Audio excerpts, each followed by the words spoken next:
Hello odd ones, thank you for clicking back into the channel. My name is Z Solom, and we are continuing on to the Gilman Hotel in our search for the missing little girl known as Flapjack. Without further ado, let's get into it. You recognized its roof from afar, and after a long walk it is now before you in full splendor, the Gilman Hotel. At least, it's easy to see that it once must have been a gorgeous building. The hotel resembles an old English country estate, but in its present state it would be suited as the setting for a very predictable film about teenagers and chainsaw killers. Wild and without ivy, it has a firm grip on the walls and obscures the details of the richly decorated facade. A gallery of gargoyles, melted into unreal shapes by acid rain and acidic pigeon droppings, lines the roof. The many window panes have been neglected for years. Only in a few places have a small area been wiped clean in order to see outside. There are two cars in the parking lot, a vintage car with large rust spots and a large gray van. The kind of van you've always been warned about as a child. Inspect the cars, walk around the hotel, or go toward the main entrance. Let's inspect the cars? I mean, if they're the kind of cars that I was warned about as a child, then these are the kind of cars that might take a child. Let's inspect the cars. You look around again just to make sure that people who own the cars aren't hiding somewhere with their shotgun at the ready. The coast is clear. First you walk over to the antique car. Well, you're not a car expert, but the car looks antique to you anyways. Both seats inside are made of white leather, a bit tacky. You turn away from the antique car and look towards the van. No writing on the side, a regular registration plate, the windows in the front blacked out. Hang on, you have a brainwave. Maybe this is the van into which poor Tabitha had been pulled when she was kidnapped, when she was lured to her awful fate by sweets and lollipops. That sounds completely plausible. Like utter nonsense. No. I was warned about the child snatchers with candy offerings. It's completely plausible. Let's go for it. Of course, it all makes sense. In all likelihood, you've just managed to find the actual kidnapper, the seed of all that is evil and wrong in this case. And all you had to do was book a hotel room and stare at cars. You're a natural. Now all you need is some proof. What's the plan, Stan? Smash in the window? Try to get into the boot. The boot's the trunk, right? Let's try to get into the boot. Of course, whatever it is that you're looking for must be in the back of the van. Excitedly, you walk around the van. Sadly, the door is not open. That would have been truly lucky. Full of optimism, you try the handle to see if the door has been left unlocked. There's noticeable resistance when you turn the handle. Damn, you won't get in without the car keys. You walk back to the stand in front of the bonnet of the van. Should we smash in the window or leave the parking lot? Should we just start committing vandalism in search of our little girl? I mean, I honestly really don't think that the girl's going to be in here. We have like 8 more chapters to go, and if she was in here and we could resolve this in 3 chapters, that would be a miracle. I feel like this is just going to get to a non-standard game over.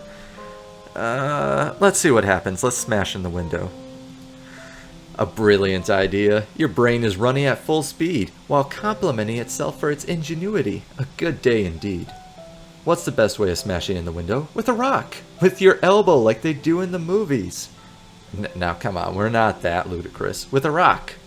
Of course you're going to use a rock. You're not completely stupid. We're not stupid at all. We're great. We're geniuses. You look around on the ground for a suitable stone. Found it! You lift up your tool and weigh it in your hands. Not too dirty. Good grip. Perfect. Yeah, we don't want to get dirt on the inside of this car. You look around the parking lot one last time to make sure you're by yourself. You aim and smash the stone right into the window. The window breaks in splinters. That was loud. Hopefully no one will have heard that. You peek inside the driver's cabin. Suddenly, the smell of stale, old grease creeps up your nostrils. On the floor of the passenger seat, there's a scrunched brown paper bag with the logo of a fast food chain. A paper cup rests on the dashboard. Where are the traces of kidnapped children? You get the feeling that you're wasting your time, and you don't want to be caught in a smashed up vehicle that doesn't belong to you. Luckily, the parking lot and the nearby street seem to be completely deserted. You stayed in this parking lot long enough. You don't want anyone else to call the police on you. Maybe you should just go and book your room.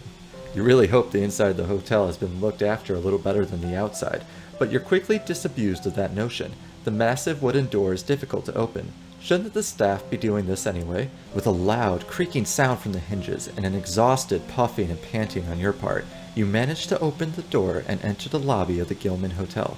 You wonder if guests are even welcome in this place. The room is sparsely lit. There are impressive chandeliers hanging from the ceilings which, if working, would perhaps not quite give the grand hall back its original splendor, but at least convey more warmth. Your first steps tell you that there are rotten floorboards hiding under the thick carpet. The green wall paneling and wallpaper also appear rotten and musty. So that's it, we're not gonna get anything for busting open the car. Well, I guess that's fine. Sort of wet. What, the floor or the carpet? I wasn't paying attention. I was still kind of distracted that we broke into a vehicle and there was no consequences whatsoever. No way am I going to check into this moldy dump. Go to reception. Let's go to reception. I mean, there's nowhere else to stay and we didn't exactly drive, so we can't sleep in our car. I mean, we did just open up another car, but I don't think the person who owns the vehicle wants us to sleep in there. Go to the reception. Oh, hello. What kind of voice should we give you? Before you let yourself be distracted by the questionable interior design and the associated health issues, you walk purposely towards the reception desk. A small, greenish creature stands behind the counter.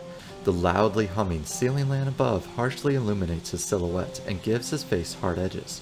You can make out every individual speck of dust and dandruff on his dark green velvet collar and crooked shoulders. Maybe they should be dimming the lights after all. The figure smiles at you, or perhaps it's more of a grin. His face unsettles you. You lean forward at an angle to get a better look at him. The corner of his mouth reached all the way up to his dried ears. His smile looks painted on. His beady eyes lie deep in the cavity of his skull and seem to stare into opposite directions. Has he even blinked yet? And on top of it all, he smells funny. How may I help? You're startled and take a step back. Welcome to the Gilman Hotel. My name is Cornelius Gilman III. How may I be of service to you? The man's gaze remains unchanged, and his unnatural smile still seems to be etched into his face. You're still surprised that he can talk with that expression on his face. Just a moment ago, you could have sworn he was an inanimate puppet. Just like now when he's not speaking. What is wrong with your face? You have beautiful eyes. I would like to book a room, please. You know, flirting got us pretty good in the first episode. It got us to a good spot. Let's flirt again. You have beautiful eyes. You have beautiful eyes, you whisper, and lean over the counter. Any plans tonight? Yes, the concierge says. Okay, someone's playing hard to get, but two can play that game. You move away from the counter with a heavy heart. I would like to book a room, you begin, and manage not to blurt out in a different hotel. Perfect. The Gilman Hotel is delighted to be able to welcome you as its guest. May I ask whether you're in Innsmouth for business or pleasure? How long will you be staying with us?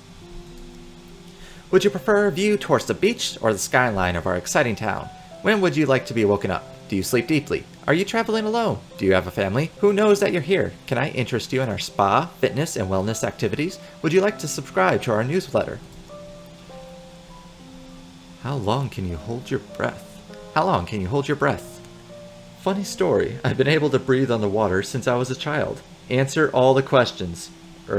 Muriel sent me? Muriel did send us.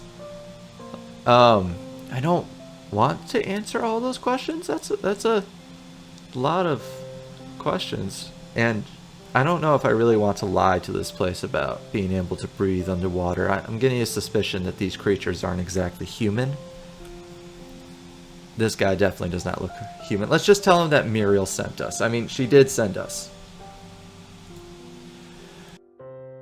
Muriel has recommended us. Brilliant! In addition to your room booking, you'll receive the luxury wellness package, Caligula, free of charge. The concierge smiles, the kind of smile that lets you doubt whether this is in fact a good deal. He gets out his pen. Let's get you checked in.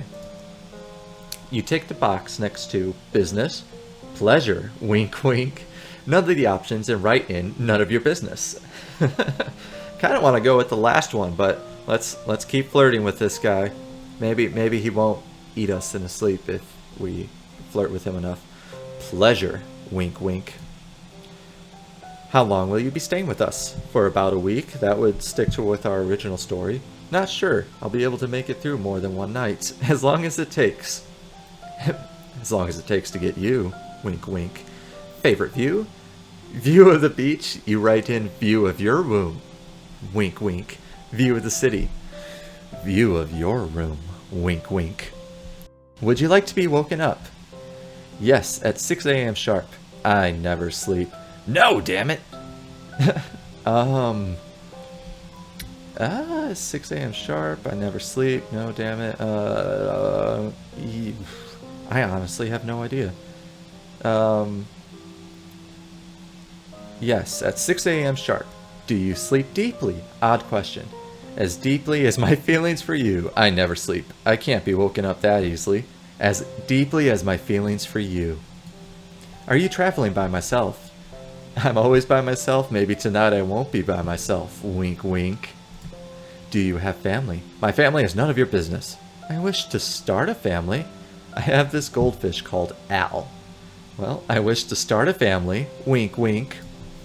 Who knows that you're here? Nobody knows I'm here. Al knows. Why are you asking me all this? Al knows. Can I interest you in our spa, fitness, and wellness activities? Yes, please. No, damn it. Do you like going to the steam room? Wink, wink. Would you like to subscribe to our newsletter? I do not want to subscribe to your sodding newsletter. No, no, no. I will kill anyone who tries to get me to subscribe to their cursed newsletter. You know, considering how many newsletters I have in my email, I am kind of sick of the Let's start being aggressive. I will kill anyone who tries to get me to subscribe to their cursed newsletter. How long can you hold your breath? 30 seconds? 10 minutes? Funny story, I've been able to breathe on the water since I was a child. Like, this is the second time is it brought up. Is that actually an option? Am I already a fish person? 10 minutes. We'll try to impress this guy. Are we done now? Can I go to my room? The concierge's expression did not change a tiny bit for the duration of your conversation. Oh, I should have been doing the accent the entire time. Oh well. Let alone did he blink. Thank you very much. That was all I needed to know. Now all you need to do is sign here. He tilts his strangely shaped head over to the guest register.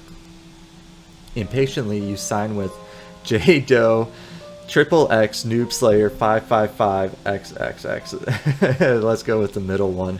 Not giving him my real name, and J Doe's too obvious. Sadly, we're all booked up this season. There's only one spare room. Here's your key for room 666. Enjoy your stay. You looked at the key, which has magically appeared on the counter. Then your eyes slowly wander past the man to the wall where countless other keys are hanging. I think we are getting the bad room. What now? Continue your search for Tabitha. Who's Tabitha? Oh, is that the little girl? Continue your search for Flapjack. Go to your room, book wellness sessions. You know, we could use a little bit of relaxation after that bus ride. Let's continue our search for Flapjack. I mean, that's what we're here for, right? And I kind of feel like we'll die if we go to this room. And I'm not sure what the wellness sessions entail. Ooh, this might be my only opportunity to book them. Let's book them. This wellness offer. Caligula. The concierge offers helpfully. Naturally, today must be your lucky day. Today's program starts in, he lifts his arm without actually looking at the gold watch on his wrist, 5 minutes. Would you like to reserve a spot? Reserve? You take a moment to turn on your own axis and let the fundamental emptiness of the hotel sink in. Definitely. Fabulous. I will arrange everything. The tour bus is already outside in the parking lot. Our wellness specialist, Ezekiel, is awaiting you. Really? Sign me up. You know, on second thoughts, never mind. We need a tour of the town. We need all this information to find Flapjack, right? Sign me up. Alright, next chapter. So I am going to end this video here. Thank you everyone for watching and stay tuned for more.